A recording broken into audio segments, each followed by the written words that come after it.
Queridas hermanas y hermanos, una alegría estar nuevamente con ustedes. Hoy para abordar la que debe ser la clase 47 del curso de Filocalía. Todavía estoy preparando las clases sobre Nilo el asceta, especialmente el discurso ascético muy necesario y utilísimo. No se lo discutimos a Nilo.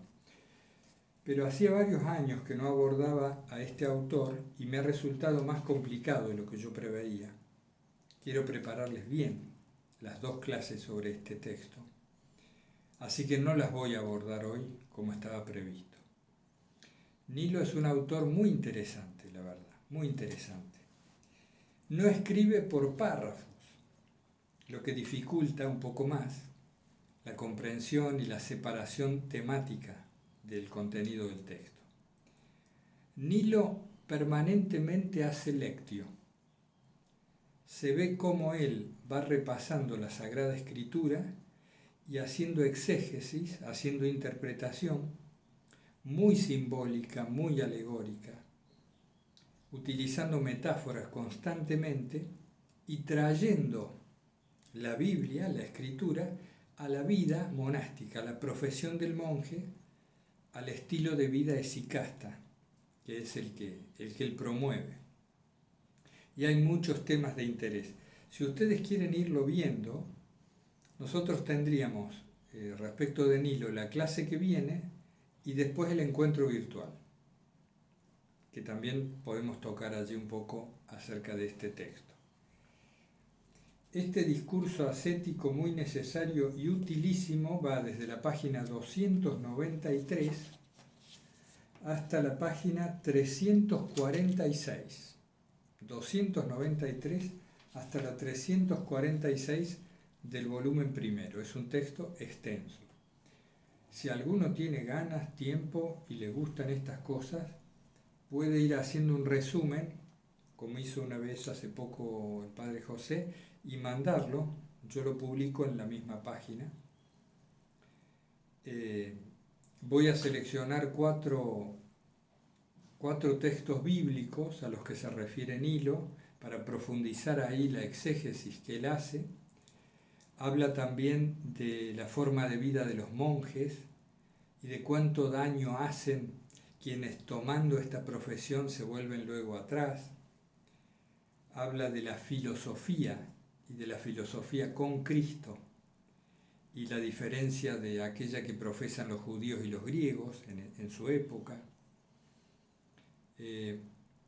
Habla del modo de vida y de la ocupación, de la pérdida de tiempo respecto de los hábitos exteriores y de cómo se toma el hábito monástico, etcétera, etcétera. Temas muy interesantes, pero quiero prepararlo bien. Así que me van a disculpar con eso. Y voy a aprovechar, habida cuenta que el 10% de los participantes del curso solamente ha llegado a ver el último vídeo, el 10% aproximadamente. Tenemos tiempo entonces de explayarnos y de profundizar algunos temas. ¿A qué voy? Me llegan una serie de correos y a veces tengo charlas personales. Nos tomamos un café virtual con algunas hermanas y hermanos. Y allí van apareciendo temas repetitivos. Yo observo en los intercambios ciertos núcleos temáticos que empiezo a percibir como la clave de la posibilidad de transformación en nuestra vida ascética, en nuestra vida personal y cristiana. Son como temas que siempre están rondando y sobre lo que los intercambios se centran habitualmente, ¿no? Más allá de las diferencias de matices que hay entre unas personas y otras. Así que vamos adelante con esos temas que pueden servirnos a todos. La lucha contra la exteriorización, le he llamado a uno de ellos. El segundo tema sería la principal esiquía es la imperturbabilidad del corazón, la voluntad de Dios y la voluntad de Dios para con uno, y la experiencia de Cristo en el corazón. Esos son 4 temas que abordaremos hoy, si Dios nos ayuda. Bueno, aunque vamos a ir mezclando los temas que están relacionados íntimamente, son temas totalmente imbrincados, vamos a empezar poniendo énfasis en este tema de la permanente exteriorización en la cual tendemos a vivir. No puede ser que nuestra vida se limite a un ir tildando casilleros de compromisos que ya hemos cumplido. ¿Vieron esto de la agenda? Todos, quien más, quien menos, tiene una cierta agenda, una mínima planificación de actividades. Y entonces, a veces, cuando vamos cumpliendo compromisos, terminando una actividad u otra, vamos tildando, ¿no? Vamos o tachando. Esto ya lo hemos hecho. No puede ser, decía, que nuestra vida se limite a ir tachando o tildando compromisos ya cumplidos. Es como una permanente carrera de postas, donde vamos de un punto al otro, de una meta a la otra, de un propósito al otro, ilusionando que en algún punto, más allá, adelante, en el futuro, esto va a cesar, como si este ir de escalón en escalón, de compromiso en compromiso, nos fuera a dejar en algún momento sin la necesidad ya de cumplir ningún compromiso, y allí sí, en ese momento, vamos entonces a descansar, a encontrar el reposo.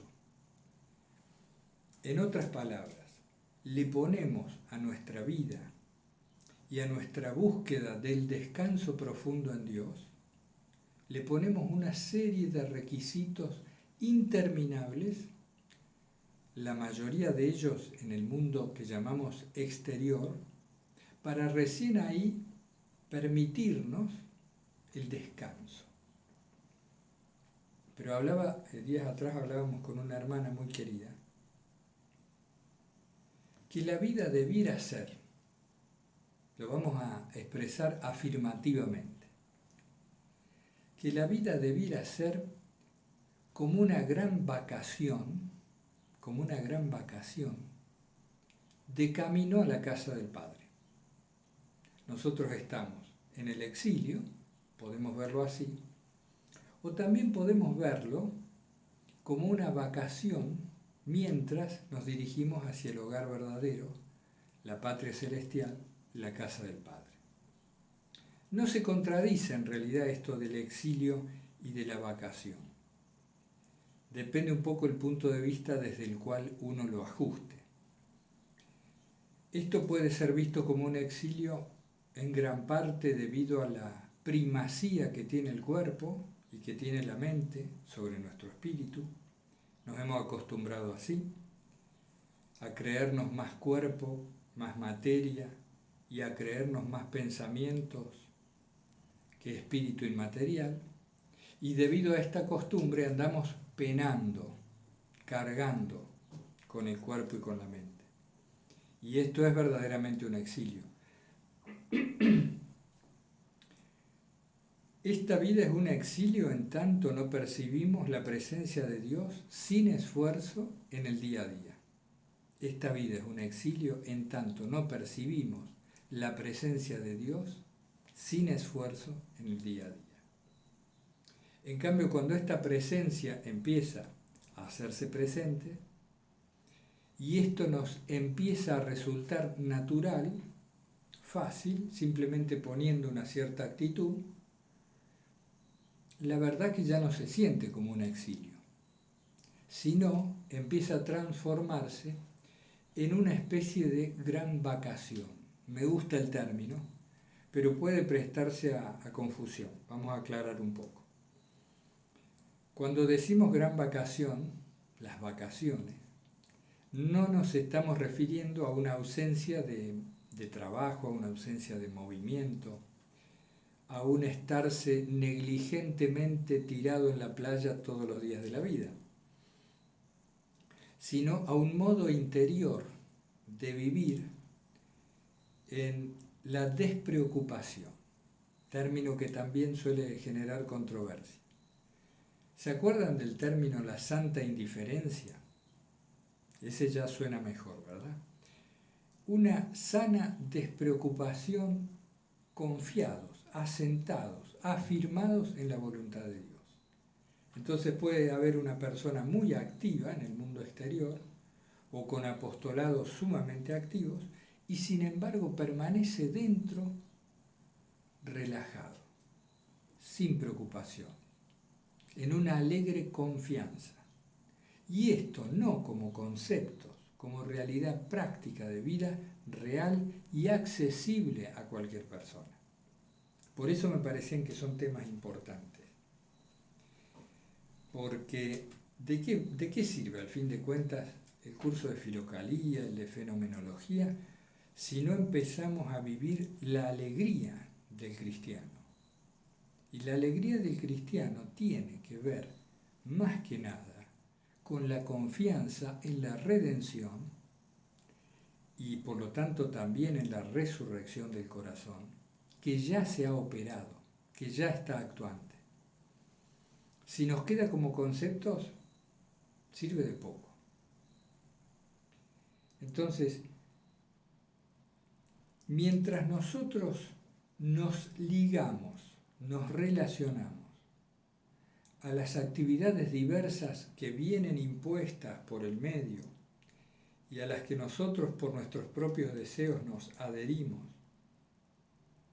mientras nos relacionamos con el mundo que llamamos exterior, como si fuera una serie de casilleros a los que tenemos que ir tildando para liberarnos de compromisos, en pos de un ilusorio e imaginario momento futuro en el cual no tendremos compromisos y recién ahí vamos a relajarnos, nos equivocamos de plano. Postergamos el bienestar espiritual que ya podemos tener. Lo postergamos innecesariamente. Ningún argumento externo lo justifica. Ahora, ¿cómo podemos afirmar esto? ¿Y en qué nos fundamos para decir esto? En una parte, en la propia experiencia. Pero ¿cómo se llegó a esa experiencia? ¿Qué se nos transmitió que nos ayuda a vivir de esa manera? Y aquí esto se liga con el tema de la voluntad de Dios, con la imperturbabilidad del corazón que implica la esiquía, y también con el otro tema que es la experiencia de Cristo en el corazón.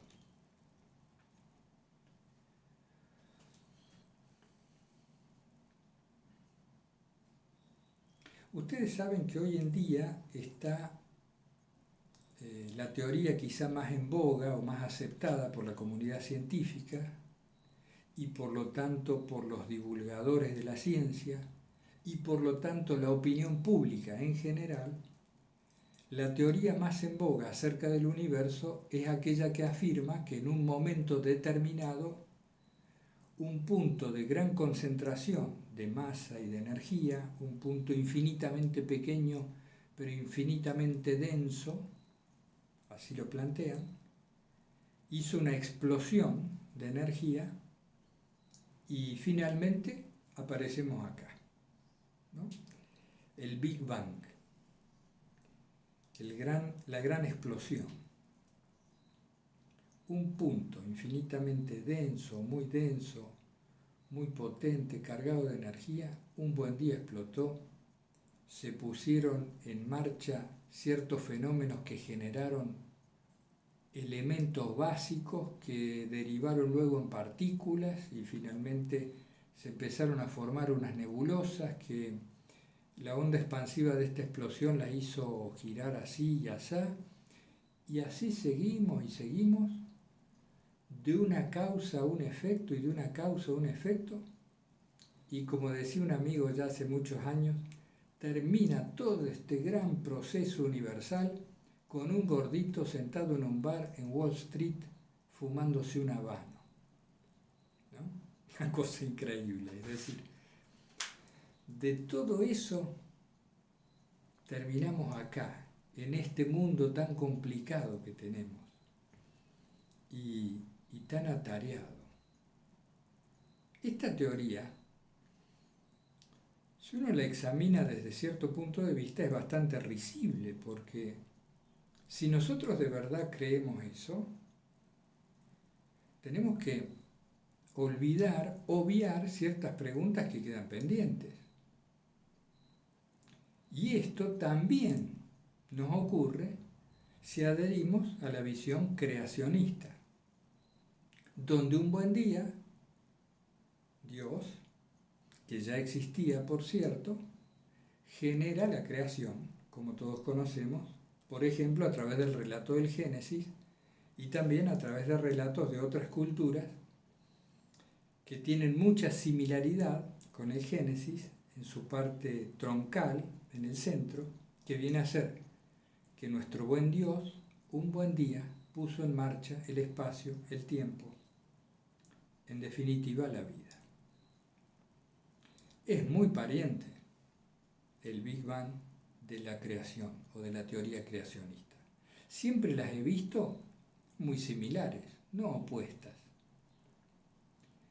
Porque ninguna de las dos teorías o creencias, ninguna de las dos, explica cómo es que algo existía ya. Es decir, este Big Bang, que surge a partir de esa pequeña concentración infinitamente densa de materia y energía. ¿Dónde se asentaba esto, esta partícula? ¿Dónde estaba? ¿Y por qué de buenas a primeras explota? ¿Y cómo es que estaba? Y Dios, entonces, desde el otro punto de vista, bueno, Dios existió siempre. Ajá, bien, existió siempre. Y un buen día se decidió.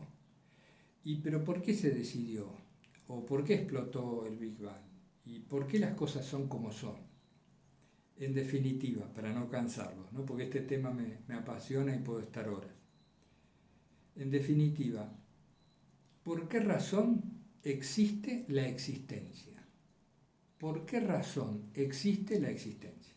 Y ahí vienen un montón de respuestas que ha dado el ser humano a través de la historia. De todo tipo y variedad. Perfecto. ¿Y saben qué? Esas respuestas no nos sirven profundamente cuando las contrastamos con los hechos importantes de la vida. Muere un ser querido, o uno se enferma gravemente, o la tragedia que a ustedes les resulte más dramática. Cuando esto pasa, cuando las papas queman, se nos arma el lío. Y la estructura conceptual teórica del científico o el sistema de creencias religioso al cual uno ha adherido desde pequeño se tambalea y muchas veces se hace trizas. Y uno se queda llorando, desesperado, dándose cuenta que esa suma de creencias no le vino a servir para resolver el efectivo problema de la inquietud del corazón, de la desesperación ante la finitud de la angustia existencial. Entonces veámoslo con algo de detenimiento. Reviso notas antes de seguir. Claro, me estaba olvidando del punto principal al cual quería ir en todo esto, que es el siguiente. Tenemos que asumir que no sabemos. Tenemos que asumir que la mente es una herramienta totalmente limitada que no se acerca en modo alguno a la comprensión del misterio de la existencia. No digo ya el misterio del universo, digo más que eso, el misterio de la existencia misma, del cómo puede ser que algo exista. Entonces, todos los sistemas de creencias están muy bien, todas las teorías científicas están muy bien, el creacionista, el evolucionista y cualquier otro nombre que aparezca.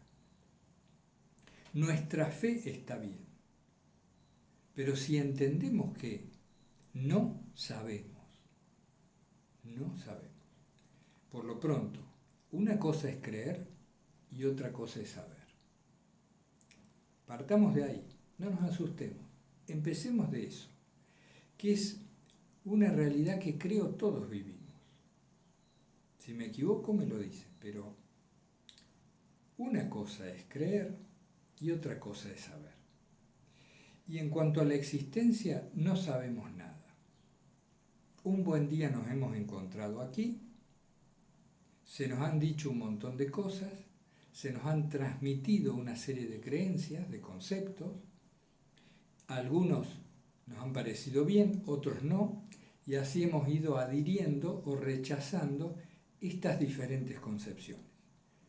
Y fíjense, vamos a meternos en el tema del cristianismo. Se nos ha dicho, por ejemplo, que apenas surgió el ser humano creado por Dios, apareció el pecado, apareció la caída original.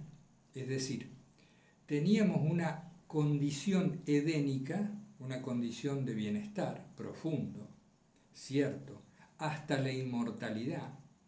Teníamos no solo una buena condición de vida, sino que existía la inmortalidad. Fíjense lo que estamos diciendo. Es decir, la finitud no existía para el ser humano.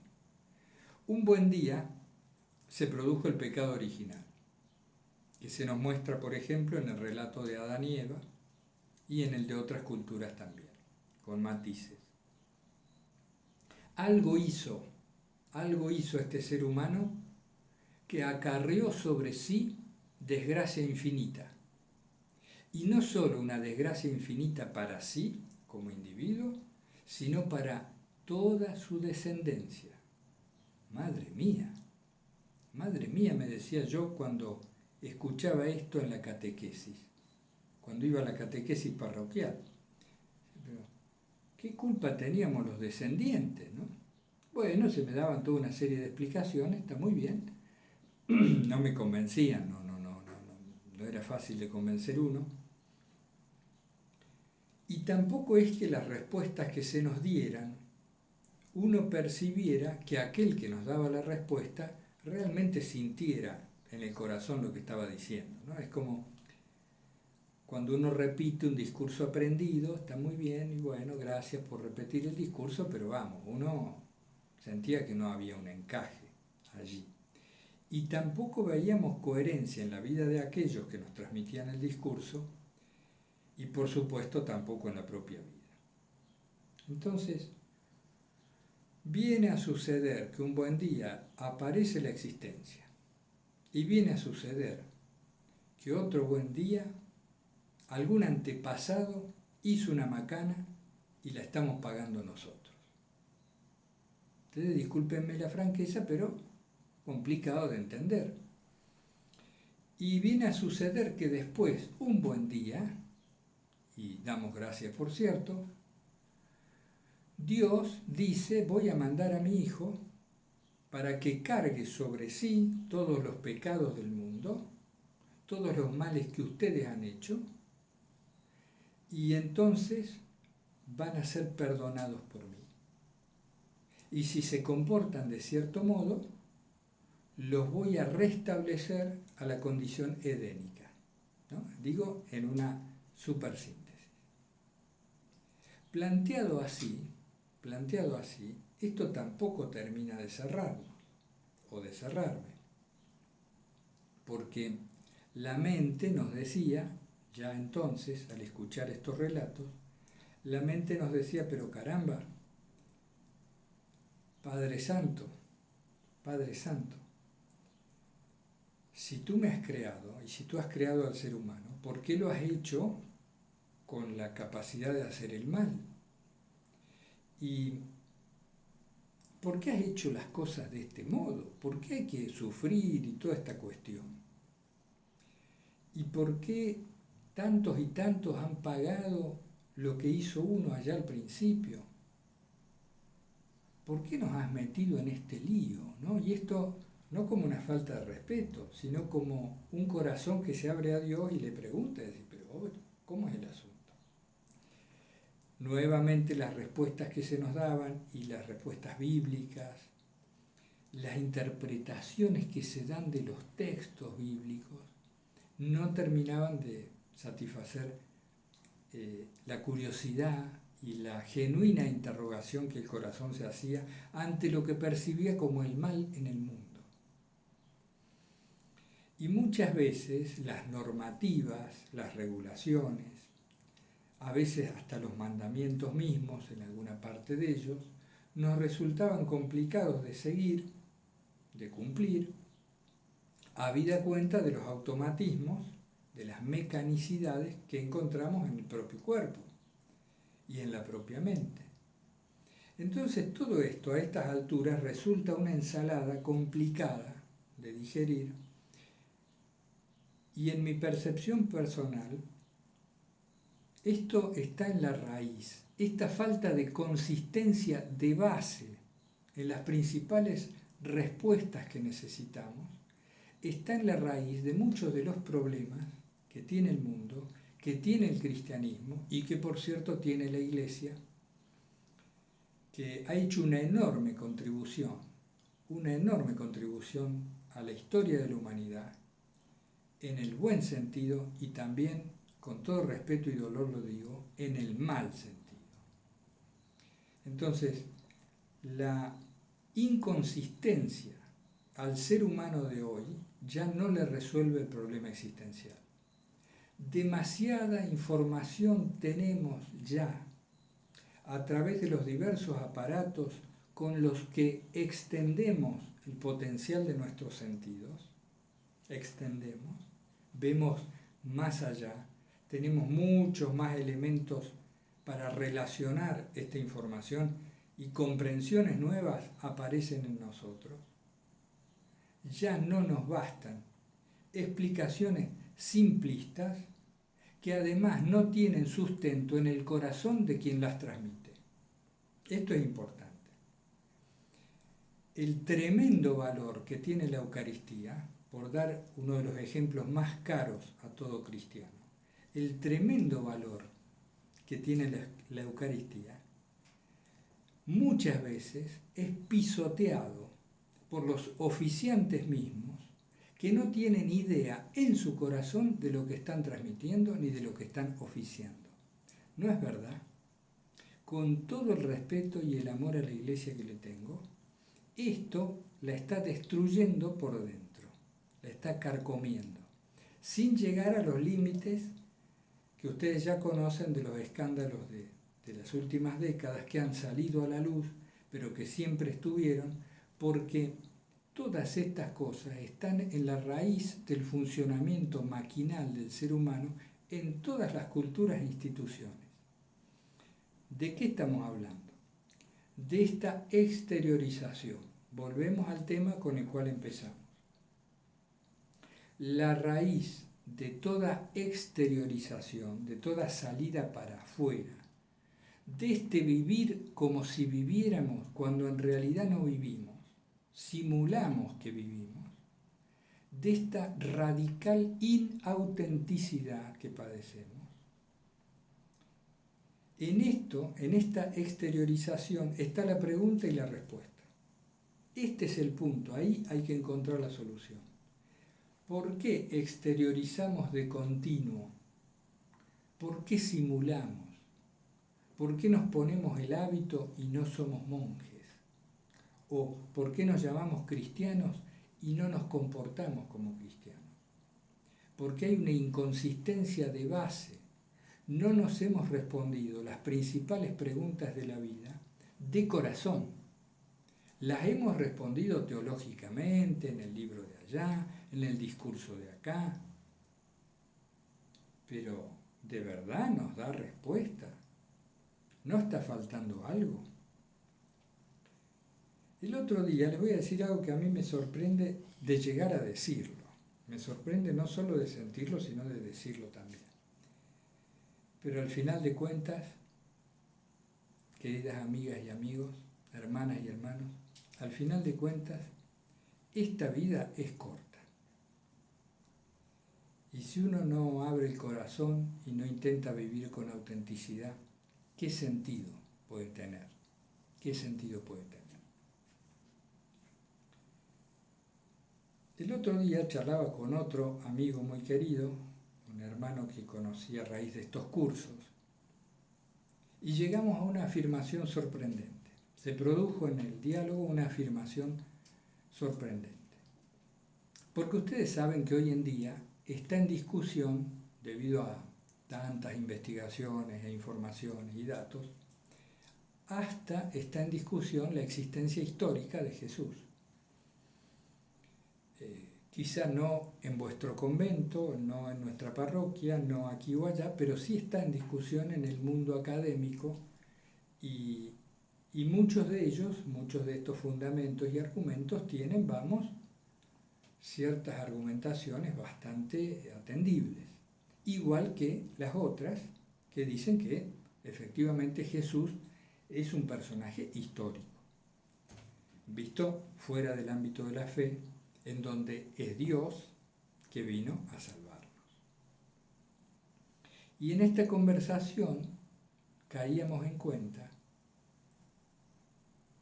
yo le decía a este hermano, ¿sabes que yo sería cristiano igualmente, aunque Jesús nunca hubiera existido?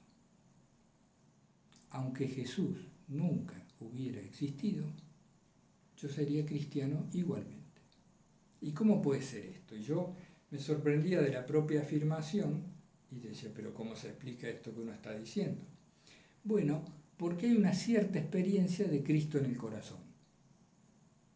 Entonces, cuando uno en el corazón tiene cierta experiencia de lo que llamamos Jesucristo o de lo que llamamos la presencia de Dios en el cotidiano, nos importan poco los argumentos o no argumentos, la existencia en un pasado pretérito allá o no. No es que afirmamos una cosa u otra, no nos interesa, nos deja de interesar, porque todo eso viene a ser un barullo mental que así nos ha dejado. La mente no puede guiar la vida de las personas. La mente no puede guiar la vida de las personas. Es una locura. La mente es una herramienta que no sabemos usar para nada. Habida cuenta de los hechos de la cultura y de la historia, fíjense el mundo en que vivimos. Un mundo lleno de hambrientos, un mundo donde se ha legitimado el uso de la violencia para resolver conflictos, ¿no? Como son las guerras. Están legitimadas, donde se destina la mayor cantidad de recursos al aparato militar industrial, donde los grandes ídolos y las personas admiradas, de relieve, mejor pagadas, son personas que por lo general viven vidas centradas en sí mismos, rodeados de lujos que ni el emperador romano más opulento tuvo o ni siquiera imaginó jamás, atendiendo sus pequeñas viditas, 2, 3 hijos a lo sumo ahí, y todos los intereses recluidos en el autoplacer, en el regodeo del hedonismo, teniendo miles de millones de recursos, y eso es legítimo. Es decir, vivimos en un mundo, hermanas y hermanos, totalmente insano, totalmente demente, fuera de lugar. Entonces, ¿con qué nos encontramos? Con un cristianismo que aporta un montón de cosas buenas, pero también con un cristianismo que se la pasa haciendo discursos, sacando documentos, las conferencias episcopales, que parecen más propios de un político de segunda categoría que de lo que debería ser una institución que se proclama cristiana. Es decir, pero ¿cómo puede ser? A ver, que la conferencia episcopal de tal o cual país, ante tal realidad, emita documentos. ¿Qué hacen? Emiten documentos. Pero ¿y eso qué soluciona? ¿Esto qué produce? ¿Qué cambio produce? Desde tu poltrona redactas algo, haces un documento y te parece que eso va a cambiar algo. ¿Y cómo es tu propia vida, tú que emites documentos? O que te asomas a los balcones y pregonas. ¿Cuál es tu vida? Entonces, ¿qué viene a tener que ver esto con los temas? Ustedes me disculpan, pero bueno, yo me dejo llevar, ¿no? por lo que siento y me expreso de ese modo. A ver si vuelvo al cauce. Dice la exiquía principal, claro. La exteriorización deriva, a eso iba, la exteriorización deriva de la falta de una experiencia verdadera de Cristo en el corazón. Cuando Cristo vive en el corazón o cuando uno vive la sagrada presencia en el cotidiano, viene a importar poco el Big Bang, el creacionismo, el evolucionismo, el dogma este, aquel otro, si fue así, si fue asá. ¿Por qué? Porque ya se tiene lo que se buscaba. Entonces la mente pierde valor. Y el error que hemos cometido como humanidad, uno de los grandes errores, pero creo que es el que sintetiza todo, en cierta manera, es el uso de la mente. Por eso me parece de mucho tino cuando en el relato del Génesis se habla del árbol del conocimiento del bien y del mal, que adhiero a la exégesis que hacen algunos santos y algunos padres de la Iglesia, cuando se refieren a que fue precisamente el atribuirnos la capacidad de discernir por vía mental lo que estaba bien y lo que estaba mal. Y ahí se nos armó el lío. Lo que es una mera herramienta para organizar la experiencia de la existencia, esto es la mente, lo pusimos al mando del mundo y de nuestra propia vida. Ahora continúo. Bueno, revisaba las pocas notas que había hecho, pero claro, no vamos a poder agotar estos temas en un vídeo, por más extenso que fuera. Entonces, continuemos con calma abordando los temas. El tema de la voluntad de Dios, que está entroncado con todo lo anterior, pero vamos a centrarnos un poco más en este. ¿Cuál es el punto, el quid, el núcleo de toda problemática espiritual para quien busca sinceramente la unión con Dios? La oración pura, la consagración, lo sagrado en la existencia.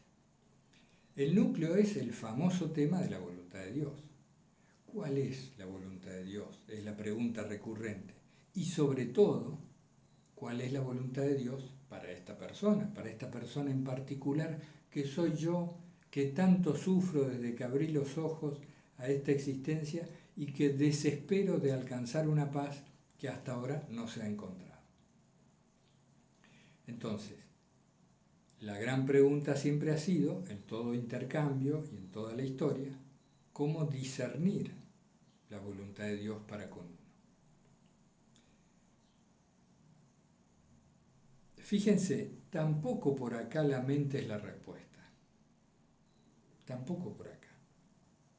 La voluntad de Dios, desde nuestro humilde entender, se manifiesta en nosotros como persona, si nos situamos como un individuo separado, si establecemos a la piel como frontera y decimos que entonces yo soy este y tú eres aquel porque tenemos diferentes contornos, bien, aceptamos transitoriamente, provisoriamente la piel como frontera.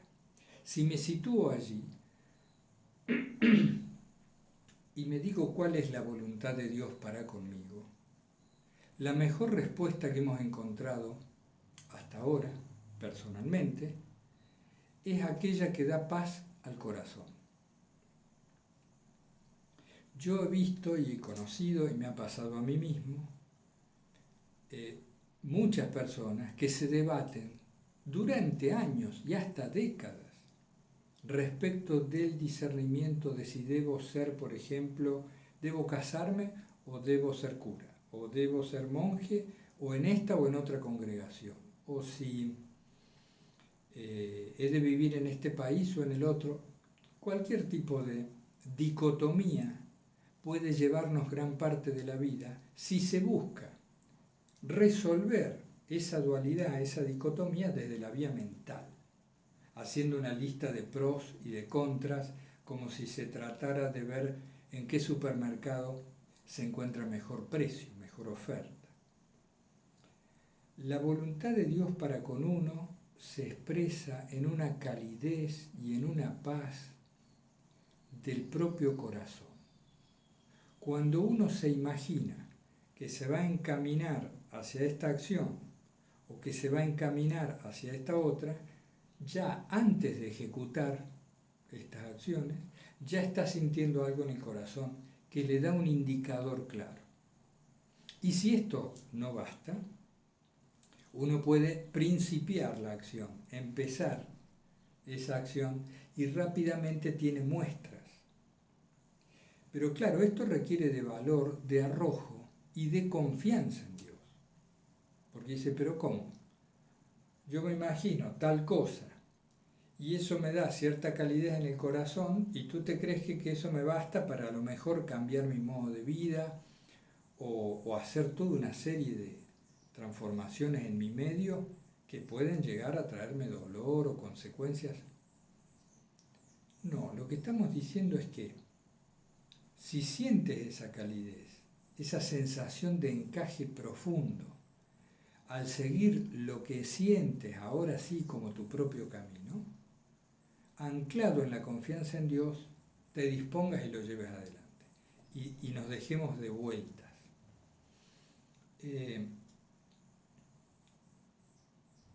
Después hay que tener cuidado en que la mente no se apropie, no se haga cargo de la decisión que tomó el corazón. Es decir, en otras palabras, debemos ser coherentes entre la decisión que tomó el corazón y los pasos posteriores, es decir, seguir viviendo desde el corazón.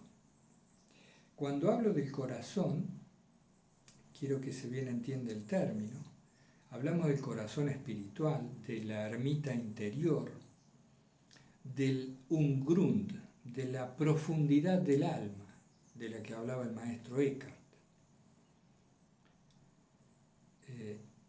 de ese ser íntimo, el más íntimo que somos y que podemos reconocer en nosotros en particulares momentos de quietud y de unión.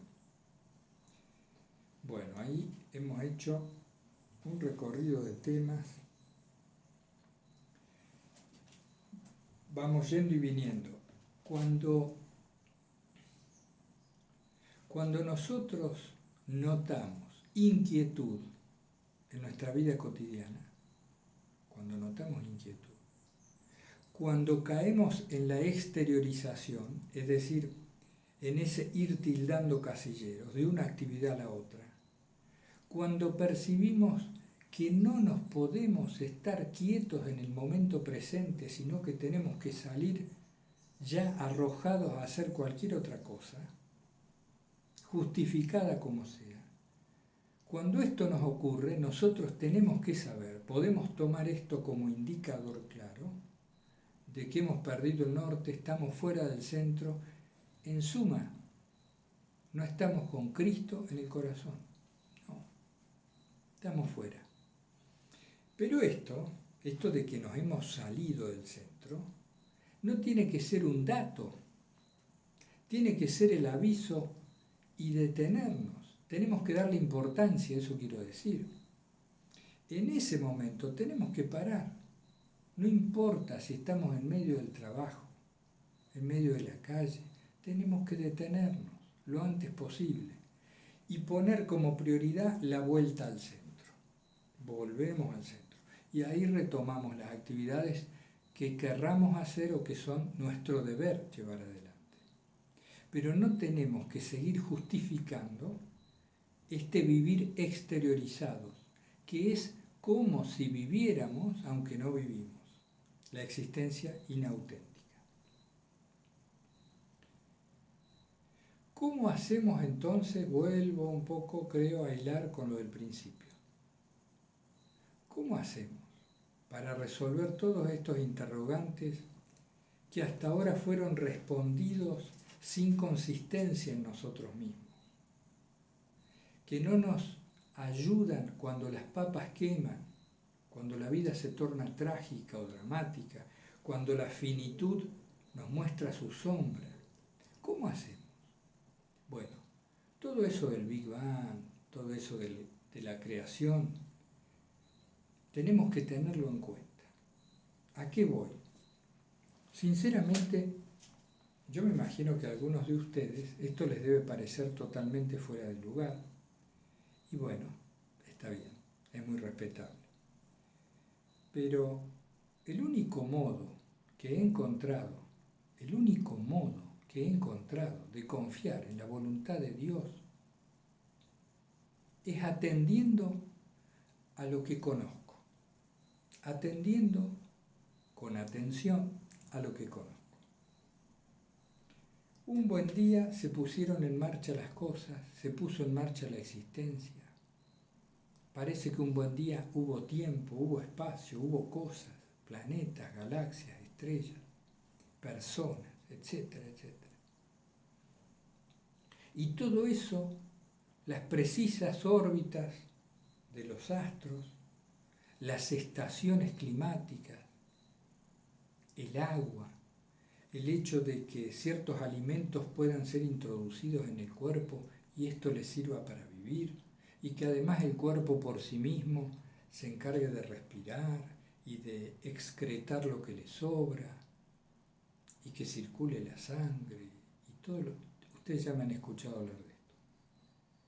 El hecho de que todo esto exista, cuando lo atiendo, a mí me da la pauta clara de que una insignificancia como esta, un pequeñísimo, infinitesimal, pequeñísimo factor dentro de ese universo, no puede cambiar el ritmo de las cosas. No puede incidir en una inconmensurable masa de eventos que ha sido puesta en marcha, vaya a saber cuándo, y que no se sabe si va a tener un final. Imaginen, ustedes conocen, no sé, en los diferentes países cómo se llama este juego, acá se llama juego de billar, o el juego del pool, le dicen que es similar, donde hay una mesa con un paño muy suavecito, por lo general de color verde, hay unos palos, unos tacos, y se pone en marcha todo pegándole una bola blanca de marfil, que impacta sobre otras, y estas otras adquieren una trayectoria haciendo sucesivas carambolas, que se llama en ese ambiente, trayectorias que colisionan, van y vienen, y finalmente alguna entra en la buchaca, en una de las esquinas, o en uno de los laterales. El universo podemos verlo así, pero en una mesa mucho más compleja, llena de millones y millones, de cientos de millones de estas bolas que van impactando unas con otras. Esa sería la visión cientificista. La visión creacionista nos dice que el gran artífice, Dios, nuestro Señor, fue el que le pegó a la bola blanca y entonces generó todos los movimientos sucesivos en su omnisciencia, en su omnipresencia, que finalmente producen lo que se está produciendo hoy en día. En otros términos, todo lo que ocurre, como hemos dicho mucho en Filocalía, todo lo que ocurre, Dios lo ha permitido. Todo lo que ocurre, Dios lo ha permitido. ¿Podría Dios no querer algo y que esto, a pesar de su voluntad, no suceda. Caramba, tenemos que pensar con un poco de madurez. Tenemos que pensar con madurez. Si afirmamos en la doctrina que Dios es omnisciente, omnipresente, omnisapiente y todos los omni que querramos, es decir, que es capaz de todo, no podemos admitir que el mal o lo que le llamamos nosotros el mal es fruto de una voluntad que no le pertenece. Entonces, Dios en todo caso lo permite. Activa o indirectamente lo permite. Tenemos que asumir esto. Si al menos queremos tener coherencia de pensamiento. Entonces, en este tipo de concepción me baso para tener confianza en Dios. ¿Qué estoy diciendo? Que atento al despliegue de su creación, de este tremendo universo del cual no conocemos el fin, que tanta precisión tiene en sus mecanismos orbitales, en la distancia de la Tierra al Sol, en el funcionamiento corporal, en cómo las plantas se abren al Sol, la lluvia y todos estos infinitos factores, atentos a eso, tenemos que descansar en su voluntad. Y entonces, cuando nos encontramos en medio del ajetreo de nuestra vida, preocupados por cómo pagar el alquiler, o porque no nos alcanza para esto, o porque no sabemos cómo va a salir este problema de salud o aquel otro, tenemos que, mientras llevamos adelante con confianza nuestros deberes, lo que nos parece a conciencia y según el corazón que está bien hacer, mientras cumplimos nuestras obligaciones, descansar en Dios y ahí sí vivir la gran vacación. ¿Cuál es la gran vacación? La gran vacación es vivir sin preocupaciones, descansando en la voluntad de aquel que todo lo hizo, incluso la misma existencia. Me hizo a mí e hizo la existencia, e hizo el universo inconmensurable. ¿De qué te preocupas? Esto para mí tiene lógica, claro, en mi mente, a lo mejor en la mente de otro no. Pero es desde esta lógica que podemos descansar en la voluntad de Dios y no vivir preocupados. Porque fíjense, hermanas y hermanos, la preocupación es uno de los actos de soberbia y de orgullo más grandes en los que podemos caer, por experiencia propia. Cuando yo me preocupo de las cosas, las estoy cargando en mis espaldas, como si de mí dependieran. Estoy creyendo que la salud de aquel depende de mi voluntad, que mi propia salud depende de mi voluntad. Pero, ¿cómo es que vengo a creer semejante disparate? Si ni siquiera me he autogenerado, ¿cómo puedo concebir que sea yo el motor de mi salud o de mi enfermedad, por ejemplo? O de que tal hecho suceda o no suceda. Por eso muchos santos han dicho, nos cabe la acción, no los resultados de la acción. Actúa como si todo dependiera de ti, pero sabiendo que todo depende de Dios, ¿no? Es una de las formulaciones, una de tantas similares y que van en la misma línea. Entonces, la voluntad de Dios, habíamos dicho, la lucha contra la exteriorización, la esiquía, ahí está. La vida de los esicastas, al menos hasta donde la conozco, a través de Filocalía y algunos otros escritos, y sobre todo una transmisión verbal que tuve el don, la gracia de recibir, la vida esicasta consiste en un corazón imperturbable, en el sitio impasible en el cual se puede vivir de verdad en la actualidad sin demasiado esfuerzo para alcanzar ese sitio interior. Cuando atendemos a cómo son las cosas, o, digámoslo, con precaución científica, cuando atendemos a cómo las cosas se nos manifiestan. Y lo que se nos manifiesta es un universo que no manejamos, una vida que no autogeneramos y una serie de eventos que de ningún modo podemos influir, ni mínimamente. Entonces, la tranquilidad profunda del corazón se nos hace más fácil de adquirir cuando estamos atentos a estas cosas. El hesicasta es el que permanece tranquilo. No es hesicasta el que se esfuerza en estar 10 horas quieto meditando. Puede serlo, pero no por eso. El hesicasta es el que permanece tranquilo, descansando en la voluntad de Dios en el propio corazón. Después, si medita 3 veces al día, 5 veces al día, si hace tales ejaculatorias o tales otras, si hace metanías o no las hace, si comprime la respiración o atiende al órgano cardíaco, todo esto es muy ilustrativo, nos sirve enormemente.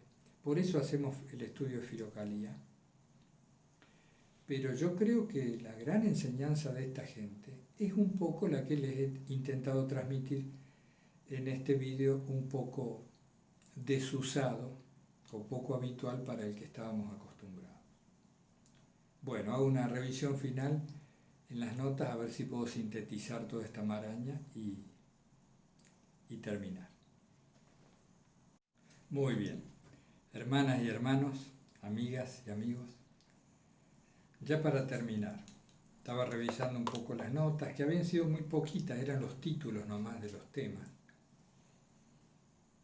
Revisaba el corazón también. El cristianismo.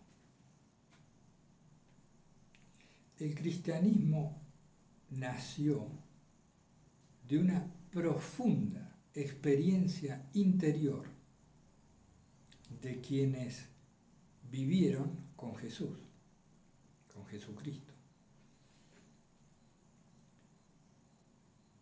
Esta experiencia, cuyo creo que uno de los mejores ejemplos, aunque no convivió con él, parece históricamente, fue San Pablo. Esta profunda experiencia los conmovió. Se plantea alegóricamente que se cayó el caballo Saulo de Tarso, camino a Damasco, ¿verdad? No sabemos si se cayó el caballo o no. Pero sí que hubo allí una tremenda experiencia, una epifanía, suele llamarse también de esa manera. Una irrupción de lo sagrado en la vida de alguien. De repente, la existencia común y corriente, por la cual vamos más o menos adormilados, de repente se rasga un velo y se abre lo otro, lo infinitamente otro. Eso es otro porque hasta ese momento nos ha resultado ajeno. Cuando San Pablo o tantos otros a lo largo de la historia se abren a esta irrupción, a este tipo de experiencia, desaparecen como la persona que antes eran. Esto otro los invade, los toma, los hace propios y los devuelve al mundo, por así decir, siendo totalmente transfigurados. Saulo pasó a ser San Pablo, por decirlo de algún modo, y el que mataba denodadamente cristianos y perseguía cristianos, pasó a ser el artífice del cristianismo, porque sin la participación apostólica de San Pablo, el cristianismo parece ser no se hubiera difundido como lo hizo, ¿no? Fue la herramienta que Dios tuvo para expandirlo por todo el mundo.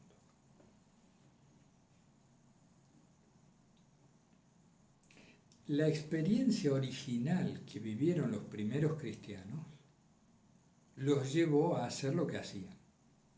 Los datos que tenemos, al menos, a través de los evangelios, de los hechos de los apóstoles, de las cartas.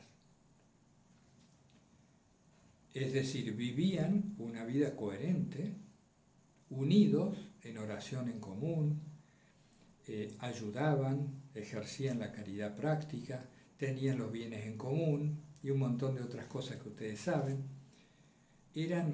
Habían adquirido por don y por gracia divina muchos de los dones del Espíritu Santo, los carismas, etc. Y todo esto fluía de la misma experiencia de la redención y de la resurrección de Cristo en sus propios corazones, vigente allí mismo, no a futuro, que es otro tema. Esto de que hayamos puesto demasiado énfasis en la segunda venida ha servido a veces, cuando lo usamos mal, ha servido para que se postergue la experiencia que debería tener todo cristiano. No, Cristo está ahora, lo puedes vivir ahora, no hace falta esperarlo en el futuro. Si va a venir con una manifestación así o asá, si va a haber un día en el cual, bueno, de acuerdo, pero ahora está vivo, está presente. Y eso nos importa ahora. Entonces, volviendo al cauce, la experiencia original del cristianismo fue la más potente experiencia que pueden vivir los seres humanos. Es decir, la irrupción de lo sagrado en medio de lo cotidiano. De repente aparece Dios. Esto ha ocurrido en la historia humana. La manifestación más clara y más notoria es con la aparición de Jesucristo. Pero no es la única vez, como pueden atestiguar las Sagradas Escrituras. No es la única vez que apareció Dios en la historia humana de modo manifiesto. Y no es la única cultura, la semítica, en la cual esto ocurrió. Es decir, la vida entera es algo sagrado. Como les decía al principio, la existencia, ¿cómo es que vino a suceder la existencia? Y este solo hecho ya es lo más sagrado que hay. Pero visto en otro plano, en la existencia común y corriente de todos los días, se va desenvolviendo la historia humana, pero de repente, de vez en cuando, viene un zapallazo, un golpe tremendo de gracia divina que lo cambia todo. Rompe los parámetros, desbloquea lo que estaba cerrado y aparece y nos inunda de luz y de gracia, transformándolo todo, transfigurando el mundo, como dicen los hesychastas. Entonces, esta experiencia original del cristianismo es la que se perdió. Esta experiencia original es la que se perdió. Y poquitos años, poquitos siglos pasaron para que ya estuviéramos enredados en concilios, en tejes y manejes políticos, y en ver que este libro sí, que este no, y que qué emperador sí, y por dónde nos conviene ir. La exteriorización. Es decir, lo que fue una experiencia original se termina desvirtuando y terminamos en lo de afuera. Es decir, estaba el monje, se puso un hábito, una ropa simple, no lujosa, que no le llevara peso ni le llevara carga. Y después eso termina transformándose en un lujoso hábito monacal y el monje interior había desaparecido. Por usar un ejemplo, ¿no? Una metáfora. Es decir, mientras más fue creciendo la iglesia, mientras más rica se fue haciendo, mientras más poderosa y extendida, parecía ir muriendo en ella la experiencia de Jesucristo en el corazón de la iglesia misma, que es el corazón de sus fieles. ¿Dónde si no? Pero a lo largo de la historia de la iglesia, con mucha periodicidad apareció esta irrupción de lo sagrado. Cristo volvía a manifestarse en en aquel otro, en aquella otra comunidad, en esa congregación, en un fundador. Sí, sí, y por eso ha sobrevivido hasta ahora, por esta obra de los santos. Pero la decadencia seguía en el cuerpo mayor y sobre todo a partir de lo institucional. Lo institucional, y no solo en nuestra Iglesia Católica, lo institucional en general, en la Iglesia protestante, en otras denominaciones cristianas, y lo institucional en las otras religiones, es una cabal muestra de a dónde nos lleva la exteriorización. El discurso sin corazón nos lleva a organizaciones tremendas que tienen alguna utilidad a veces por las obras de caridad y demás, pero que terminan asfixiando el espíritu original que les dio vida. Eso lo podemos ver hoy en día, por ejemplo, en el caso de la curia, a la que incluso el Papa actual, Francisco, se ha referido bastante hacia ellos, hacia la curia, como un factor retardatario, retrógrado, que impide el avance de la gracia. Bueno, será, no sé si lo tocaremos algún día, pero será tema de otra conversación, hablar de si se está haciendo lo suficiente para que lo que está enquistado en la Iglesia deje lugar a la gracia o no. Habrá que ver si se está haciendo lo suficiente, tengo mis dudas, pero es otro tema. A lo que iba es que la experiencia original del cristianismo es lo que hay que recuperar. Y hay que recuperarlo en nosotros mismos.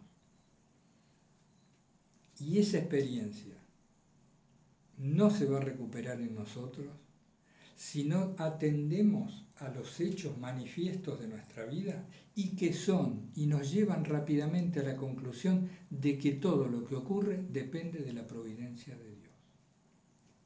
Anclados en ese conocimiento de que todo lo que ocurre depende de su voluntad infinita y que no puede tener limitación alguna, como tampoco la tiene su misericordia. Anclados en eso, nosotros nos recostamos en su voluntad y cómodamente nos disponemos a vivir sin preocupaciones vanas, dispuestos a hacer lo que el corazón nos pide, lo que su voluntad nos demanda a cada uno en el lugar en el que estamos. Viviendo así, esto es, yendo hacia la esequía del corazón, hacia el impasible que vive en la ermita interior. Desde allí podemos dar nuestros mejores talentos en donde nos toca actuar. La esequía es la imperturbabilidad del corazón en medio de la acción, aún en medio de la acción. Si te sientes llamado al yermo y a estar sin acción ninguna en tu cuerpo, está muy bien. Pero por lo general somos personas que estamos en medio de actividades. ¿Podremos llevar el esicasmo a la actividad hoy en día, en pleno siglo XXI?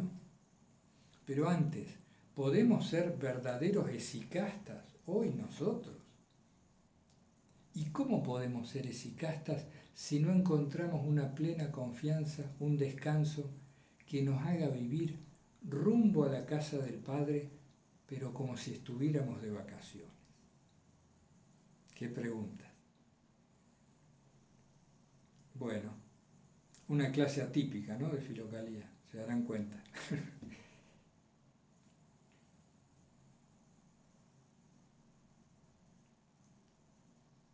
Invoquemos el santo nombre de nuestro amado Señor Jesucristo para que abrace nuestro corazón con su fuego y que ese fuego queme todo lo que en nosotros le impida aparecer y manifestar.